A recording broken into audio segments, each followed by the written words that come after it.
I have a technical question, Mike. Zach has a very strong grip and a very shut face in his golf swing. Paul Azinger and Nancy Lopez, two other great players that did as well.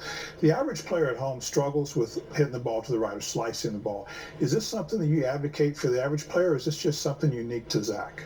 Well, I think it was really unique to Zach from the standpoint when he came to me, he had that grip, and he played that way. And what happens is when whatever grip style you have to have a release that makes that work.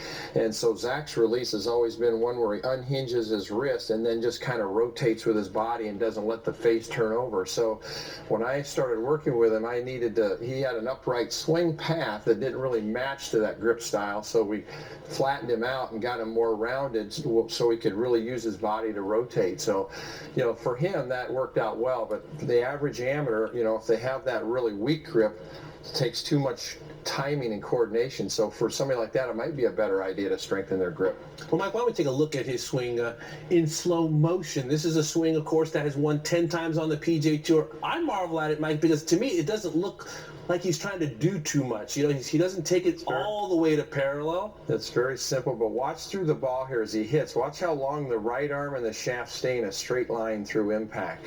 So right through the ball, his right arm and the shaft stay in line, and that helps keep that club face square, where you see a lot of players, when they come through, their wrists roll over, and they have or they flip or have a breakdown. But Zach stays very reminiscent of Ben Hogan. He had a lot of that same characteristics through impact area.